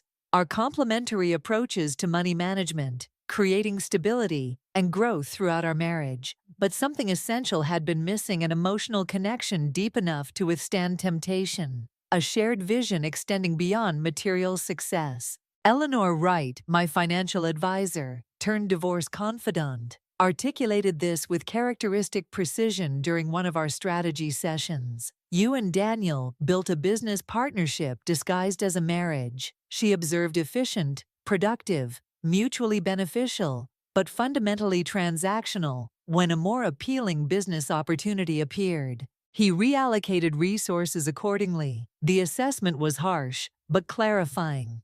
We had indeed approached marriage like a joint venture, measuring success in accumulated assets rather than emotional fulfillment. Perhaps that was why I had instinctively responded to his betrayal with financial countermeasures rather than emotional appeals. We had always spoken the language of transactions more fluently than that of feelings. 3 months after discovering the transferred funds, I sat across from Daniel in our mediator's office, finalizing settlement details before the court appearance that would legally end our marriage. The tension that had characterized our early negotiations had evolved into something more resigned. Two people concluding a contract that no longer served its intended purpose. My attorney says the judge will likely approve everything as presented, Daniel said during a break in the proceedings. Clean dissolution within 30 days. I nodded, studying his face for signs of the man I had married. He looked older. Somehow the confident sharpness of his features softened by stress and consequences. That's good. Efficient closure. He smiled faintly at my choice of words. Efficient? Yes, we always valued that, didn't we? The observation carried no bitterness, only reflection. We did. I agreed, sometimes at the expense of other considerations. Daniel looked away briefly, then met my eyes with unusual directness. For what it's worth, I never intended to hurt you. That sounds inadequate, even offensive given what happened. But it's true. I believe you, I said, surprising myself with the realization that I did. You didn't set out to cause pain. You simply didn't factor it into your calculations when other opportunities appeared more promising. He flinched slightly at the assessment, but didn't contradict it. I've been seeing someone, he said after a moment. A therapist, not. He trailed off, avoiding Vanessa's name. That's good, I said, sincerely helpful. uncomfortably. So he hesitated, then added, "She suggests I've spent my life treating relationships as transactions, assessing value, maximizing returns, minimizing emotional investment." The insight matched my own evolving understanding, so precisely that I smiled despite myself. Perceptive therapist. She also says I've avoided genuine intimacy by seeking partners who wouldn't demand it, who would accept competence and stability in place of vulnerability. He looked at me carefully. "I don't say that to suggest you were somehow responsible for my choices, only that I'm beginning to understand patterns I never recognized before." The conversation had entered territory we had rarely explored during our marriage, honest reflection on emotional dynamics rather than practical considerations. It felt strange, but not entirely unwelcome. "I've been doing some reflecting too," I admitted, "about what I accepted, what I overlooked. I valued our stability so highly that I ignored signs of fundamental disconnection." Daniel nodded slowly. "We built something that worked on many levels, just not all of them." The mediator returned before I could respond, bringing us back to the practical matters of asset division and financial settlements. But something had shifted subtly. A mutual acknowledgement that our failure wasn't simply about misappropriated funds or hidden relationships, but about a deeper misalignment that had been present long before either transgression. The final court appearance, 3 weeks later, was anticlimactic: brief statements, judicial review of settlement terms, official pronouncement of dissolution. Daniel and I exchanged formal nods as we exited the courtroom, no longer husband and wife, but former partners with a concluded contract. Rebecca waited for me outside, having insisted on accompanying me, despite my assurances that I could handle the proceedings alone. "How do you feel?" she asked as we walked toward the parking garage. I considered the question carefully. "Lighter," I said finally, "like I've set down something I've been carrying for years without realizing its weight." Her expression softened with understanding. "That's probably the healthiest response possible. No regrets about ending the marriage. No, about parts of the journey. Of course, 12 years is a significant investment of life. Always the analyst," she teased gently, "even about your own emotions." I smiled, acknowledging the observation. "It's who I am, for better or worse." "For better," Rebecca said firmly. "Your analytical mind saved you from financial devastation. Your emotional intelligence is helping you process the experience constructively rather than destructively. That's a powerful combination." Her words stayed with me as I drove home, not to the Craftsman house, which I had decided to sell despite retaining ownership in the settlement, but to my new condominium overlooking Westlake Harbor. The space was smaller, but entirely mine, decorated according to my preferences rather than compromises. As evening settled over the water, I stood on my balcony, reflecting on the journey of the past months. Daniel had spent our life savings on his girlfriend, believing I would never discover his betrayal or find the strength to confront it. But I had been preparing for years, building professional expertise and emotional resilience that served as my foundation during this upheaval. The financial recovery had been remarkably complete. Emergency orders, comprehensive disclosure, negotiated settlement, all resulting in equitable restoration of assets.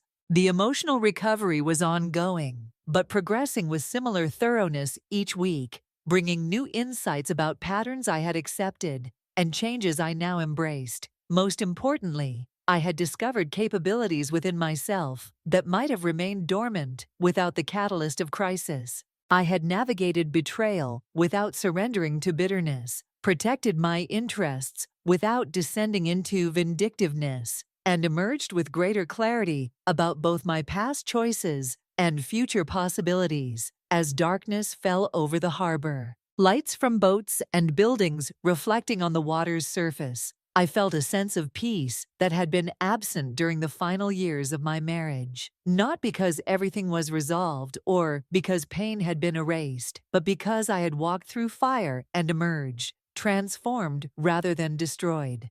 Tomorrow would bring new challenges: a demanding client portfolio at Meridian, decisions about long-term investments, perhaps eventually considerations about new relationships. Whatever came next, I would face it with hard-won wisdom about what I valued, what I required, and what I could overcome. Daniel had spent our life savings on his girlfriend, but in doing so, he had inadvertently given me something far more valuable: the opportunity to discover my own worth beyond the constraints of our efficient but incomplete partnership. It wasn't the future I had planned, but standing on my balcony in the gathering darkness, I found myself unexpectedly grateful for the chance to create something entirely new. Up next, you've got two more standout stories right on your screen. If this one hit the mark, you won't want to pass these up. Just click and check them out.